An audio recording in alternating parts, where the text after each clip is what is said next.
नमस्कार मित्रांनो, आपल्या YouTube चॅनलमध्ये सर्वांचं हार्दिक स्वागत आहे. आज आपण इलेक्ट्रोकेमिस्ट्री या चॅप्टर मधील दोन इम्पॉर्टंट क्वेश्चन आणि त्याच्यावर आधारित एक प्रॉब्लेम आपण सॉल्व्ह करणार आहोत.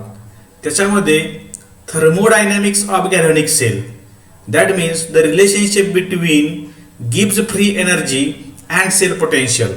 For that gives energy of cell reaction and cell potential असं आपण relation derive the relationship between gives free energy and cell potential. तर सुरुवातीला आपल्याला माहित पाहिजे की gives free energy is a negative for which type of reactions? The spontaneous reactions. The gives free energy is negative. That means if a cell does work, the electrical work done in a galvanic cell is the electricity passed multiplied by the cell potential. The electricity passed, it is given into by n into f. N is the number of electrons, number of moles of electrons that are passed, and f is the Faraday, that is 96500 coulombs. म्हणजे गिव्स free energy म्हणजेच काय आहे? The electrical work done in a galvanic cell. Hence electrical work is equal to NFE cell. NFE cell. NF is the amount of electricity passed and E cell, it is the cell potential. And we know electrical potential or electrical work is minus delta G. आता असं का म्हटलं तर decrease in gives free energy, or if the value of delta G is negative, then the reaction is spontaneous. And whenever electrode potential, that is cell potential, is a positive value, the work done is done by that cell is a positive, then gives free energy is negative. The minus delta G is equal to NFE cell. तर हे जे आपल्याला हे दोन्ही आहे ते relation आपण एकत्र केले. Minus delta G is equal to NFE cell, and hence delta G is equal to minus NFE cell. Delta G is equal to minus NFE cell. The cell potential जे आहे ते cell potential into number of electrons that are passed, and F is the Faraday's, that is Faraday constant, 96500 coulombs. This is the relationship between gives free energy and cell potential.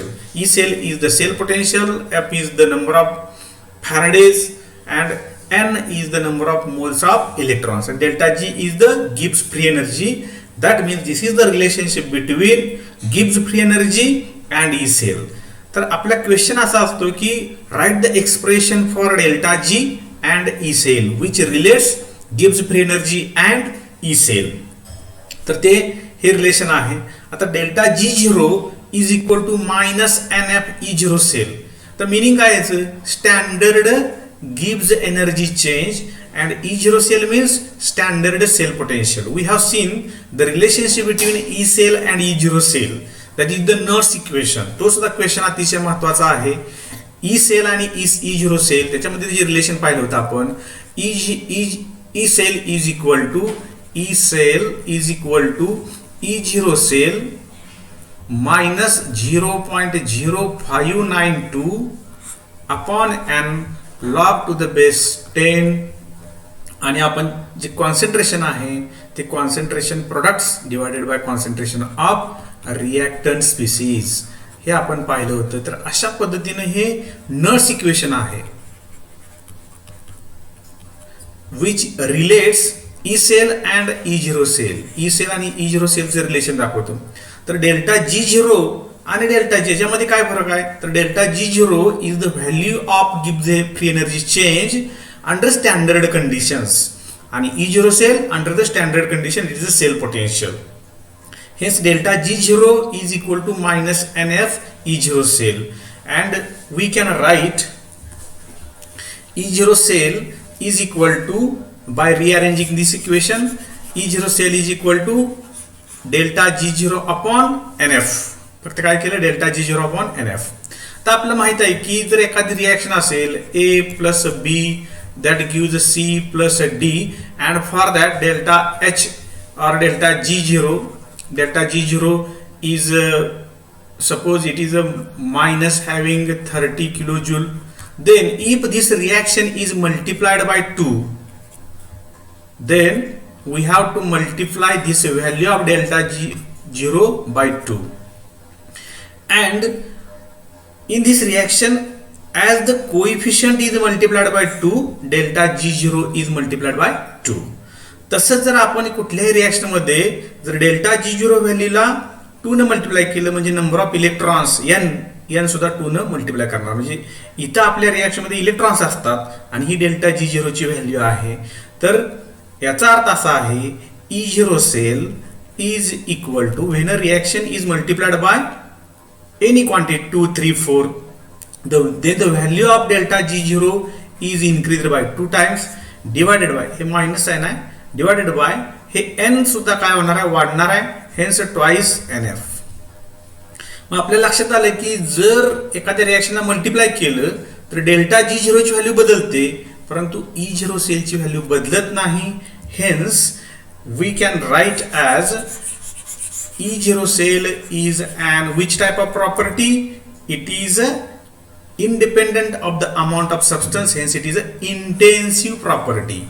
Very important, show that E0 cell is the intensive property, or explain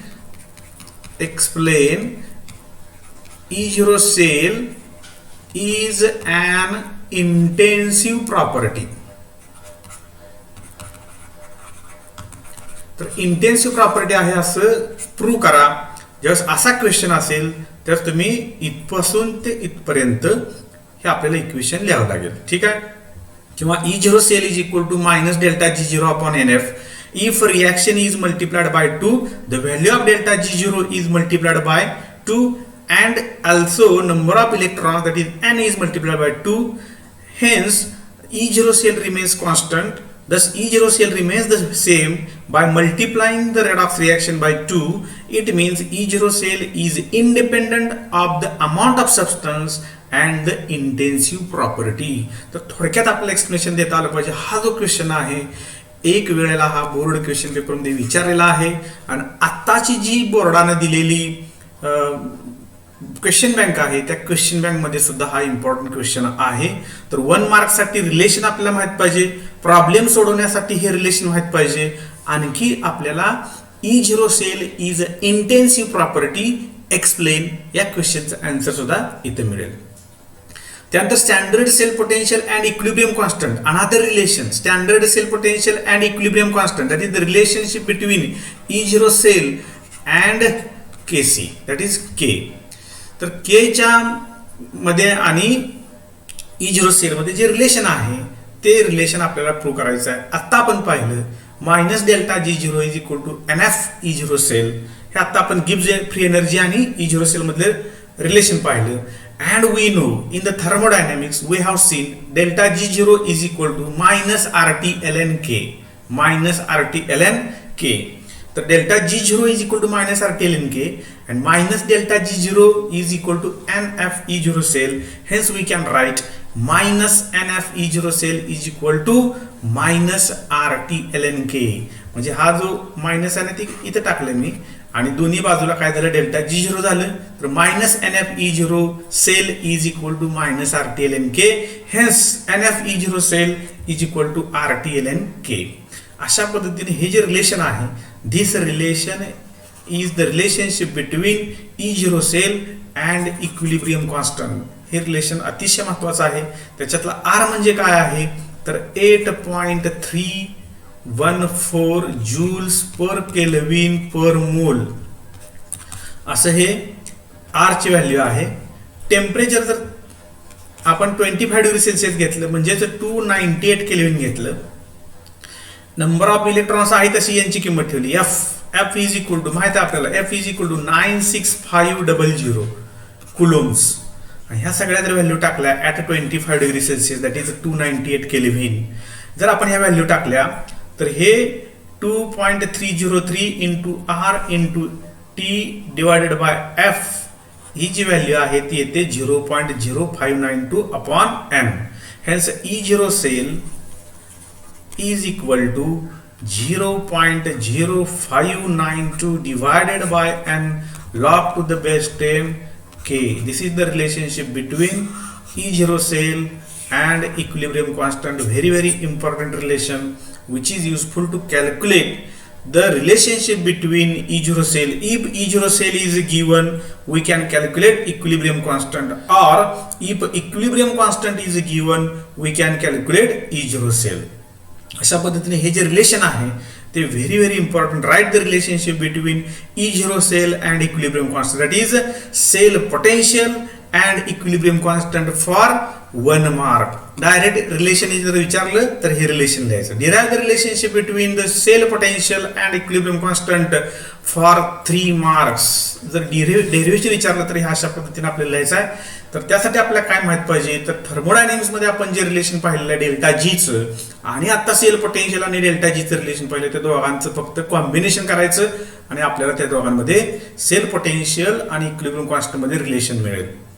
तर या दोघांच्यावर आधारित असणारा एक problem आपल्याला इथे solve करायचा आहे.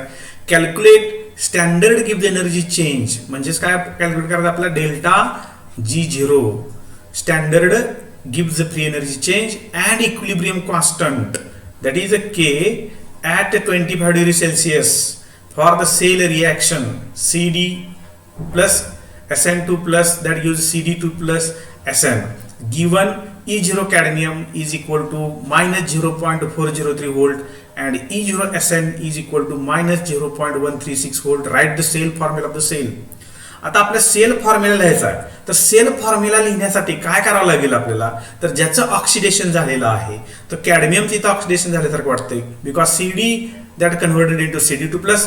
तर हा लेफ्ट साइडला असणार आहे CD solid single vertical line CD2 plus aqueous आणि त्याचं कॉन्सन्ट्रेशन सुद्धा किती असणार आहे 1 molar because it is standard values are given.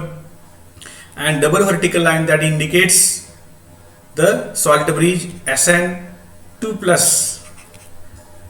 and it is also 1 molar concentration and it is aqueous solution, single vertical line SN, and this is a solid.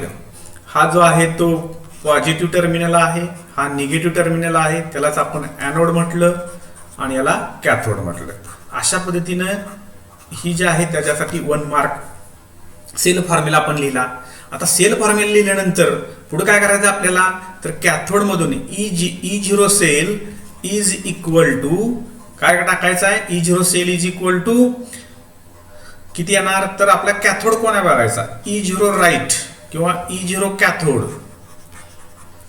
Minus E0 anode is equal to E0 cathode किती आहे, cathode म्हणजे हा आहे, तर cathode म्हणजे टीनचं एसएनचं minus 0.136 volt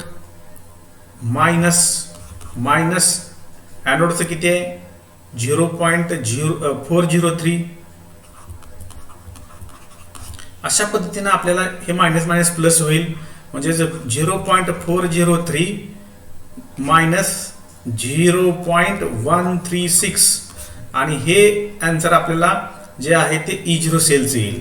असं आपण जर सोडवत गेलो तर E0 cell is equal to 0.267 volt हे वजाबाकी केल्यानंतर ते आपल्याला डायरेक्ट सेल पोटेन्शियल जे स्टँडर्ड सेल पोटेन्शियल ते मिळणार आहे.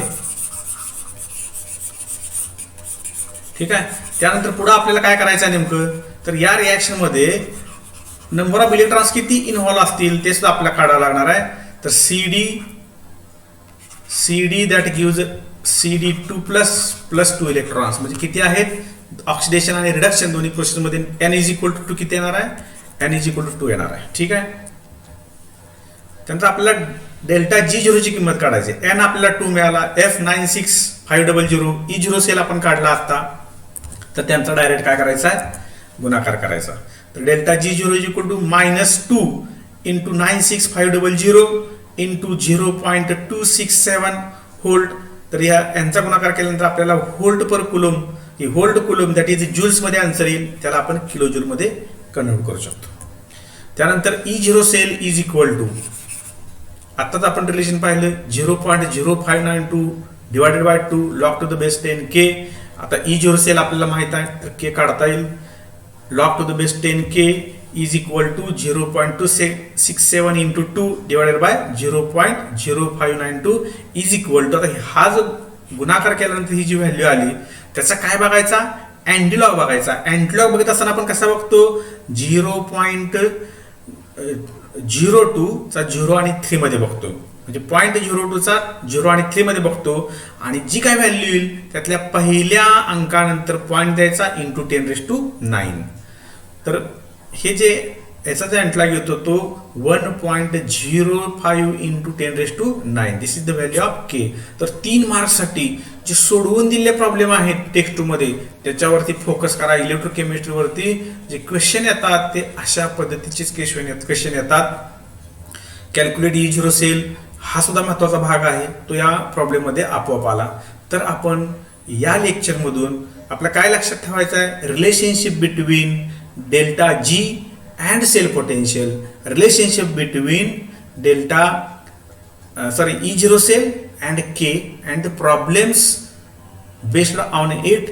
आणि आणखी एक सर्वात महत्वाचं मी क्वेश्चन सांगितले 2 की ज्याच्यामध्ये E0 cell or cell potential is intensive property, why or explain. ठीक आहे, अशा पद्धतीने आपण हा इलेक्ट्रोकेमिस्ट्री मधला अतिशय महत्वाचा पार्ट आज पाहिलेला आहे. त्याच्या पुढचा पार्ट आपण नेक्स्ट सेशनला पाहूया. थँक्यू.